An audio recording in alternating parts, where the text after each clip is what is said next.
이 시간 우리에게 주시는 하나님의 말씀은 마가복음 4장 3절에서 8절의 말씀입니다. 들으라, 씨를 뿌리는 자가 뿌리러 나가서 뿌릴새 더러는 길가에 떨어짐에 새들이 와서 먹어버렸고 더러는 흙이 얕은 돌밭에 떨어짐에 흙이 깊지 아니하므로 곧 싹이 나오나 해가 돋은 후에 타서 뿌리가 없으므로 말랐고 더러는 가시떨기에 떨어짐에 가시가 자라 기운을 막음으로 결실하지 못하였고 더러는 좋은 땅에 떨어짐에 자라 무성하여 결실하였으니 30배나 60배나 100배가 되었느니라. 이 본문 말씀을 가지고 어리석은 농부라는 제목으로 말씀드리겠습니다. 씨 뿌리는 비유는 예수님께서 들려주신 하나님 나라 비유들 가운데 첫 번째 나오는 비유로서 너무도 잘 알려진 비유입니다. 이 비유는 천국에 들어가기 위해서는 우리의 마음이 길가나 돌밭이나 가시떨기가 아니라 많은 열매를 맺을 수 있는 좋은 땅과 같은 마음이 되어야 한다는 그러한 메시지를 전하기 위한 것으로 종종 이해되어 왔습니다. 물론 이 비유를 듣고 우리의 마음이 열매를 맺지 못하는 길가나 돌밭이나 가시떨기와 같은 마음이 아닌지 돌아보고 회개하고 좋은 땅과 같은 마음을 가지기 위해 노력한다면 그것은 매우 좋은 일이 아닐 수 없습니다. 하지만 이 비유의 초점은 씨가 떨어지는 땅이 아니라 씨를 뿌리는 농부에게 있습니다. 이 비유는 들으라, 씨를 뿌리는 자가 뿌리러 나가서 뿌릴새 하는 말로 시작되고 있습니다. 이 비유는 일반적으로 씨 뿌리는 자의 비유라고 불립니다. 그런데 이 비유에 나타나는 농부는 매우 주의 깊지 못한 사람처럼 보입니다. 이 농부는 씨를 주의 깊게 조심해서 뿌리지 않고 대부분의 씨를 길가나 돌밭이나 가시떨기에 뿌렸습니다. 그는 어리석게도 씨를 아무데나 마구 뿌린 것처럼 보입니다. 하지만 이러한 농부의 행동이 어리석은 것이 아니라 1세기 팔레스타인 농촌에서는 일반적인 모습이었다고 주장하는 신학자들도 있습니다. 이 주장에 따르면 당시 팔레스타인에서는 밭을 갈기 전에 씨를 뿌리는 관습이 있었다는 것입니다. 따라서 좋은 땅이 아닌 곳에도 씨가 떨어질 수 있었다는 것입니다. 그러나 이러한 주장을 반박하는 신학자들도 있습니다. 이에 따르면 1세기 팔레스타인에서는 씨가 매우 귀했다고 합니다. 그래서 이웃 지역 사람들에게 비싼 값을 지불하고 씨를 사와야 했다는 것입니다. 그러므로 지혜로운 농부라면 당연히 귀한 씨를 조심해서 뿌려야 했다는 것입니다. 그러나 이 농부는 그렇게 하지 않고 대부분의 씨를 잘못 뿌렸으며 일부만을 제대로 뿌렸습니다. 그러므로 이 농부는 어리석은 농부라고 할 수 있습니다. 마가는 4장 14절에서 20절에서 이 비유의 의미를 다음과 같이 풀어 설명합니다. 씨앗은 말씀을 의미합니다. 씨가 뿌려지는 땅은 세상 사람들의 마음을 의미합니다. 말씀이 길가에 뿌려졌다는 것은 말씀을 들었을 때 사탄이 즉시 와서 뿌려진 말씀을 빼앗는 것을 가리킵니다. 말씀이 돌밭에 뿌려졌다는 것은 말씀을 들을 때 기쁨으로 받지만 그 속에 뿌리가 없어 잠깐 견디다가 환난이나 박해가 일어날 때에 곧 넘어지는 것을 가리킵니다. 말씀이 가시떨기에 뿌려졌다는 것은 말씀을 듣기는 하되 세상의 염려와 재물의 유혹과 욕심으로 인해 말씀이 결실하지 못하게 되는 것을 가리킵니다. 말씀이 좋은 땅에 뿌려졌다는 것은 말씀을 듣고 받아 30배, 60배, 100배의 결실을 하는 것을 의미합니다. 그리고 마가는 본문 바로 다음 부분에서 예수님이 하나님 나라의 비밀을 비유로 말씀하신 까닭에 대해 이렇게 기록하고 있습니다. 이는 그들로 보기는 보아도 알지 못하며 듣기는 들어도 깨닫지 못하게 하여 돌이켜 죄사함을 얻지 못하게 하려는 것임이라. 이 구절은 구약성서 이사야 6장 9절에서 10절의 내용을 인용한 것입니다.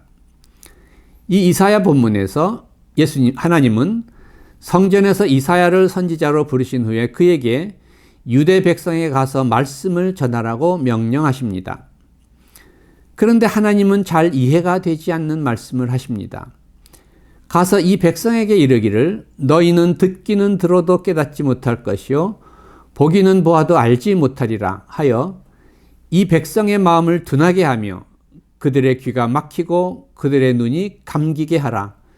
염려하건대 그들이 눈으로 보고 귀로 듣고 마음으로 깨닫고 다시 돌아와 고침을 받을까 하노라. 이게 도대체 무슨 말씀입니까? 이사야가 유대 백성에게 하나님의 말씀을 전하는 것은 오히려 그들의 마음을 둔하게 하고 그들의 귀가 막히고 그들의 눈이 감기게 하기 위한 것이라는 것입니다. 그리고 하나님은 그들이 눈으로 보고 귀로 듣고 마음으로 깨닫고 다시 돌아와 고침을 받을까 염려한다는 것입니다. 이것은 참으로 역설적인 표현이 아닐 수 없습니다. 선지자의 사명은 그 반대가 아닙니까? 선지자가 백성에게 하나님의 말씀을 전하는 것은 그들의 마음에 깨달음을 주고 그들의 귀와 눈을 열므로써 그들이 다시 돌아와 고침을 받도록 하기 위한 것이 아닙니까? 그렇다면 이러한 역설적인 표현의 의도는 무엇입니까? 그것은 유대 백성의 완악함을 강조하기 위한 것입니다. 그들은 하나님의 말씀을 전해도 마음을 열고 듣지 않는 심히 완악한 백성이라는 것입니다.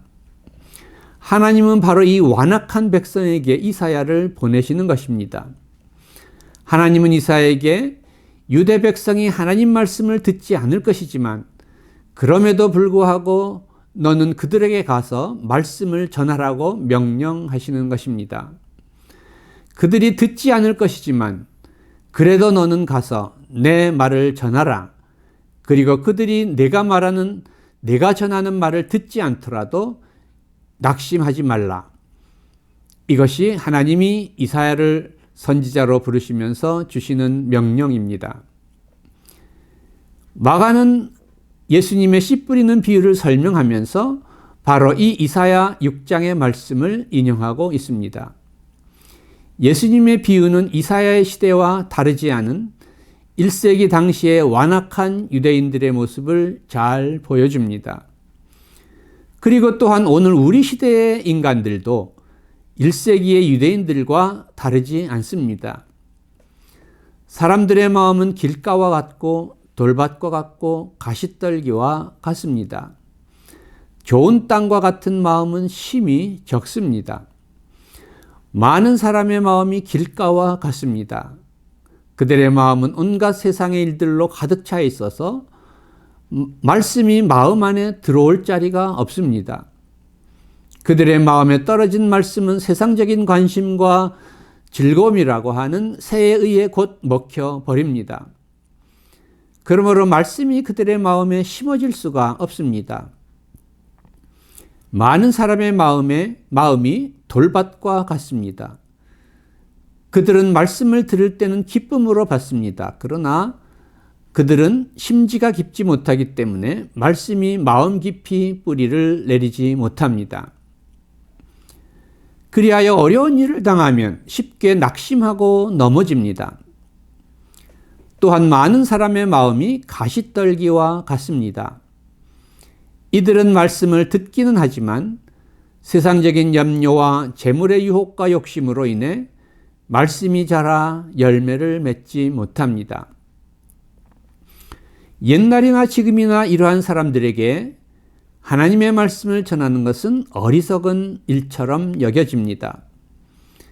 그러나 하나님은 이사야에게 이 완악한 유대 백성에 가서 말씀을 전하라고 명령하신 것처럼 오늘 우리에게도 명령하십니다. 그들이 듣지 않을 것이지만 그래도 너는 가서 내 말을 전하라. 하나님은 우리에게 어리석은 농부가 되라고 말씀하십니다. 하나님 자신이 어리석은 농부입니다. 하나님은 마음이 길가와 돌밭과 가시떨기와 같은 인간들을 구원하시기 위해 그 아들 예수 그리스도를 세상에 보내셨습니다.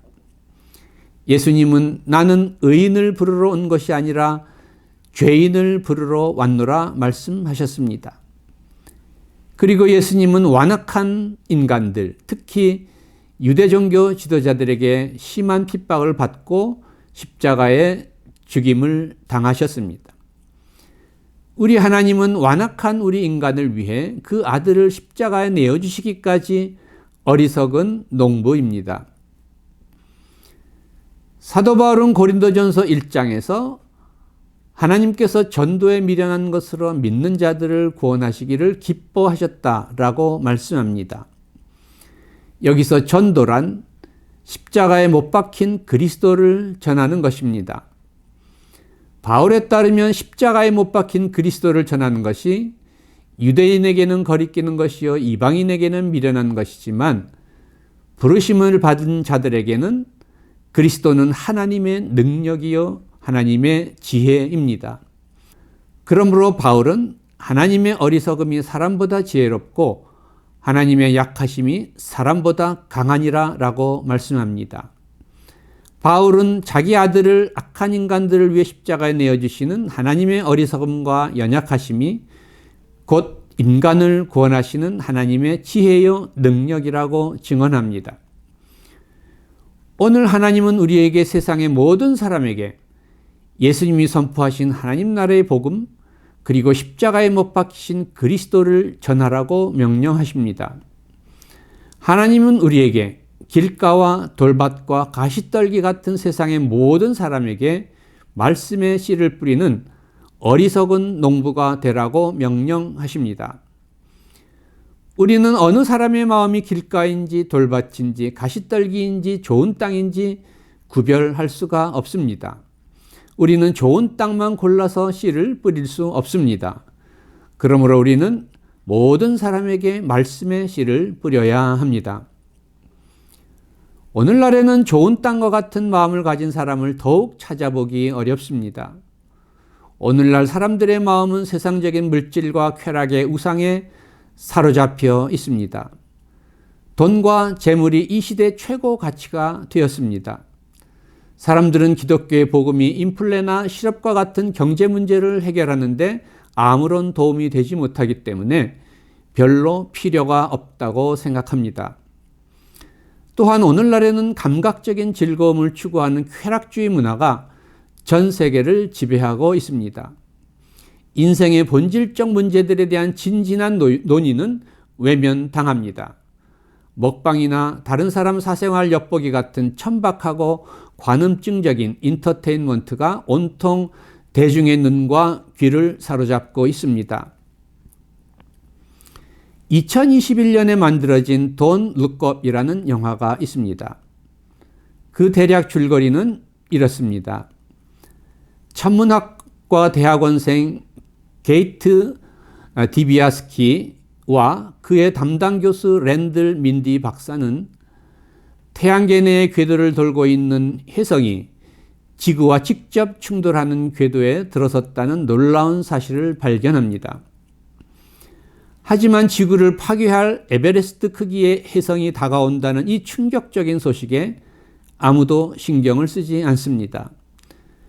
두 사람은 지구가 멸망할 수도 있는 위기 상황을 사람들에게 알리기 위해 백방으로 노력을 합니다. 그러나 대통령도 만나고 인기 프로그램에도 출연하지만 아무런 성과를 얻지 못합니다.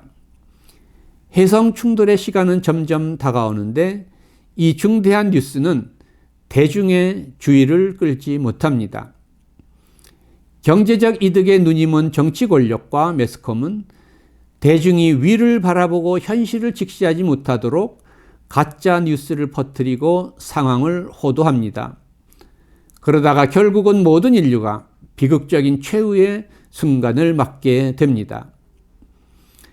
이 영화는 위를 보지 못하게 만들므로써 인간의 운명을 결정하는 중대한 문제를 외면하게 만드는 오늘날의 정치 권력과 매스컴, 그리고 자본주의 물질 문명을 고발하는 영화입니다.